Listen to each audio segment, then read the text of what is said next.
Hello बच्चों। तो आज करते हैं अपन 5.4 HCK।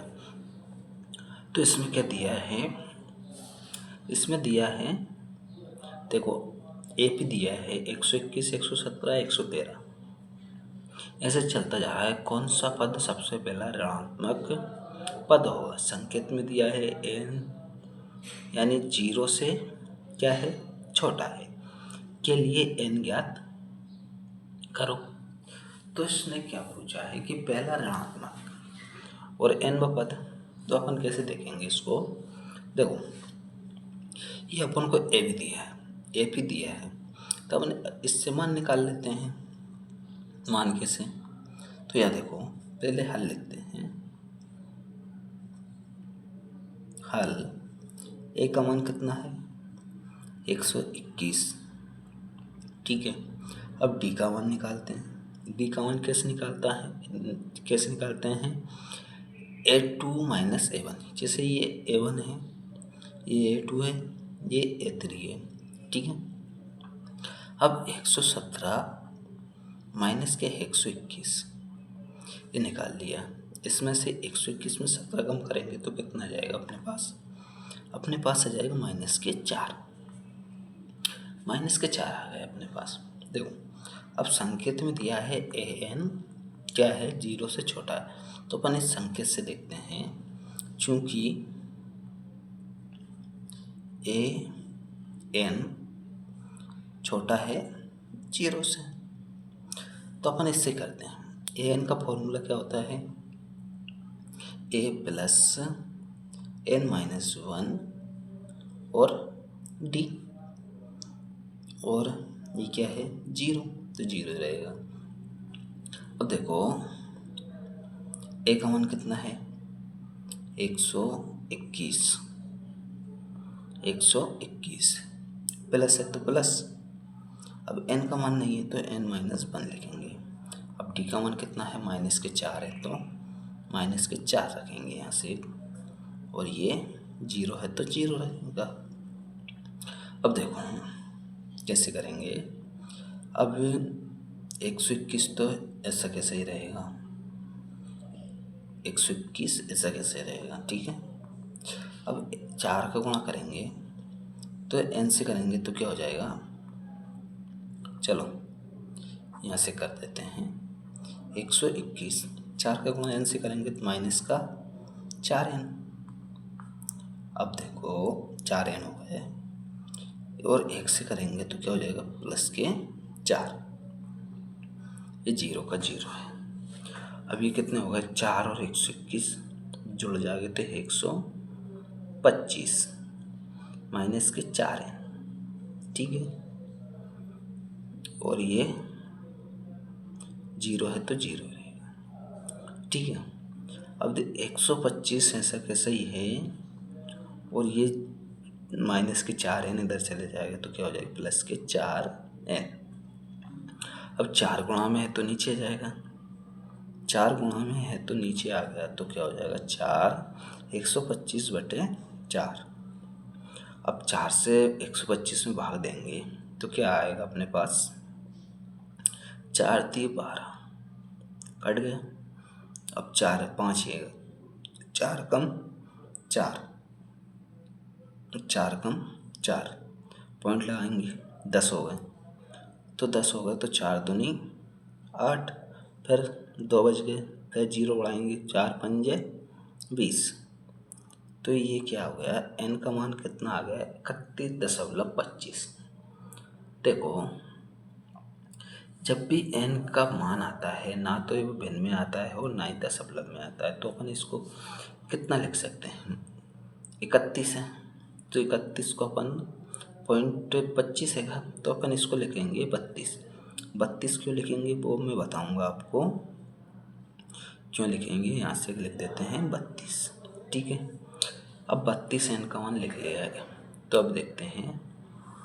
देखो, n का मान आ गया अपने पास। n व पद कैसे निकालते हैं? n का मान कितना आ गया? यानी 32 पद आ गया। तो 32वां पद कौन सा होगा? यानी अपने पास आ गया ए एन ज्ञात करना थी, ए एन ज्ञात करना थी। तो एन का मान कितना आ गया 32, तो ये 32। अब इसका पद कैसे निकालते हैं अपन, ए प्लस एक कम करके लिखते हैं 31 डी, ठीक है। 31 डी आ गया, मतलब ये हो गया 31 डी। अब ए का मान रख दो, ए का मान कितना है 21, 121 प्लस 31, डी का मान कितना है -4, तो इंटू में -4 रखेंगे, गुणा करेंगे। ये तो ऐसा कैसे ही रहेगा 121, तो और ये गुणा करेंगे तो माइनस की हो जाएगी, तो 4 कम 4, 4 दिए 12, ये हो गए 124। अब 124 में से कम करेंगे 21, तो कितना जाएगा माइनस क्या है 3। देखो अगर अपन यहाँ से 31 ले लेते हैं तो 31वां पद माइनस का नहीं आता, वो आता प्लस का। तो अपन ने 32 लिया है यहाँ से, तो आ गया समझ में, ठीक है। तो अपना कौन सा पद है 32वां पद क्या होगा -3, और यही पहला पद होगा, मतलब पहला ऋणात्मक पद होगा, ठीक है। तो अब देखते हैं दूसरा सवाल। तो दूसरा सवाल क्या है,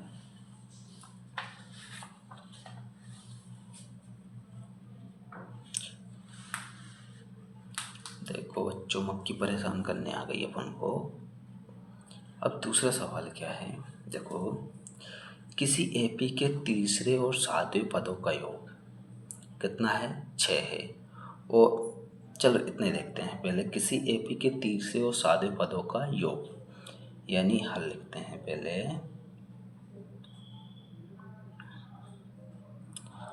तीसरे पद यानी A3 और सातवें पदों का योग यानी A7, इनका योग कितना है 6 है, ठीक है। 6 रख दिया अपन ने। अब क्या कह रहा है ये, एपी के गुणनखंड।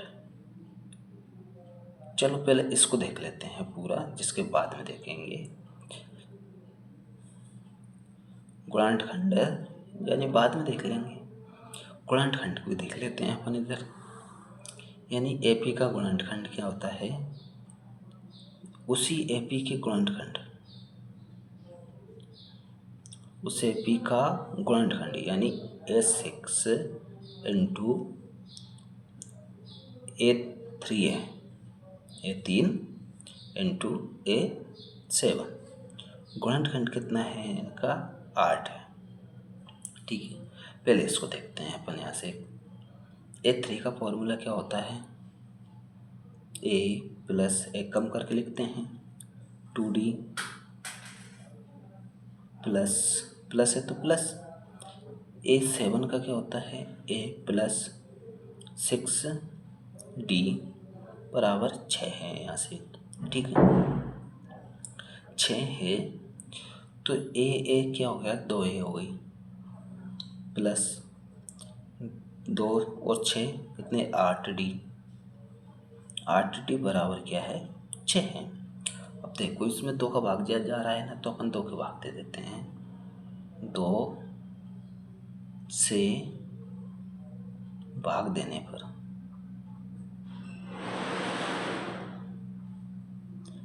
क्या होता है कि 2 से भाग देने पर संख्या छोटी हो जाएगी, और तो कुछ नहीं होता है। ऐसे करेंगे तो अपना सवाल थोड़ा बड़ा रहेगा। अब 2 से भाग जा रहा है तो 2 से भाग दे देते हैं। अब क्या हो जाएगा A हो जाएगा ये प्लस के 4D बराबर 6, तो इसका अर्थ कितना हो जाएगा 3 हो गए। तो अब देखो A का मान निकाल लेते हैं अपन यहाँ से। तो A बराबर क्या हो जाएगा 3 माइनस के 4D। तो अपने पास क्या बन गया समीकरण 1 बन गया ये, ठीक है। अब इधर क्या दिया है तो उसका गुणनफल 8 है। इस एपी के प्रथम 16 पदों का योग ज्ञात कीजिए। तो अपन गुणनफल निकाल लेते हैं पहले। तो गुणनफल निकालेंगे तो A3 का फॉर्मूला क्या होता है A प्लस 2D और ये इंटू में होगा A प्लस 6D। ठीक है, बराबर कितना है 8। गुणा कर देते हैं, गुणा करेंगे तो क्या हो जाएगा इसका, नहीं गुणा नहीं करेंगे, देखो अपने पास ए का मान हैगा ना, तो ए का मान रखते हैं ना। ए का मान कितना है 3 माइनस 4D, तो एक ही जगह पे रख देते हैं, एक ही जगह पे क्या रख देते हैं 3 माइनस 4D प्लस 2D। ठीक है, 2D रख दिए, इंटू है तो इंटू लगाएंगे, एक ही जगह पे पहले रख देते हैं 3 माइनस 4D प्लस के 6D, ये पहले से ही है, और बराबर में क्या है 8। ठीक है, अब इसका देखो माइनस के 4D प्लस के 2D, तो 3 तो ऐसे कैसे रहेगा, माइनस के 4 में से 2D जाएगा तो क्या हो जाएगा 2D होगा ये। अब देखो इधर क्या है 3 माइनस के 4D और 6D, इसमें से कम करेंगे तो प्लस के 2D, ये आ गए, और बराबर में कितना चल रहा है 8 चल रहा है, तो 8 चलाएंगे अपन। अब इसका गुणा कर देते हैं, 3 का गुणा करेंगे तो 3 तेर का कितना हो जाएगा 9, 3 से करेंगे तो 3 दूनी 6, 6D हो गया। अब देखो माइनस 2 से करेंगे तो माइनस के 6D, और इधर करेंगे तो माइनस के कितने हो जाएंगे 2 दूनी 4D और वर्ग हो जाएगा, बराबर में कितना है 8, तो 8 ऐसा कैसे रहेगा। ठीक है, अब देखो माइनस प्लस के 6D और माइनस के 6D ये दोनों क्या हो गए कैंसिल हो गए, तो क्या बचेगा 9 माइनस 4D वर्ग बराबर 8। अब देखो 4D माइनस के 4D वर्ग बराबर 8, और ये 9 है इधर लेके आएंगे तो माइनस के 9। अब 4D वर्ग बराबर 8, 9 में से 1 कम करेंगे तो माइनस का कितना आ जाएगा 1 आ जाएगा, माइनस से माइनस कैंसिल हो जाएगा। अब D वर्ग बराबर 1/4, 4 एक नीचे चले जाएंगे। अब देखो अब D इधर है, इसका वर्ग घटाएंगे तो इधर क्या लग जाएगा ऋण लग जाएगा, इधर ऋण लग जाएगा, तो अब ऋण में से बाहर क्या निकलेगा 1 का वर्गमूल तो 1 ही होता है, और 4 का कितना निकलता है 2 दूनी 4, तो इसका निकलेगा 2, यानी 1/2। तो D का मान कितना आ गया अपने पास 1/2। अब D का मान अपने पास क्या आ गया 1/2 आ गया, तो अपन समीकरण 1 में रख देते हैं D का मान। तो समीकरण यहाँ से लिखते हैं D का मान समीकरण 1 में रखने पर, समीकरण 1 को लिखते हैं A बराबर 3 माइनस 4D है, तो A ऐसे कैसे रहेगा 3 माइनस 4D का मान कितना है 1/2, तो 2 से 4 काटेंगे तो कितना जाएगा 2, और A का मान कितना आ जाएगा अपने पास में 1।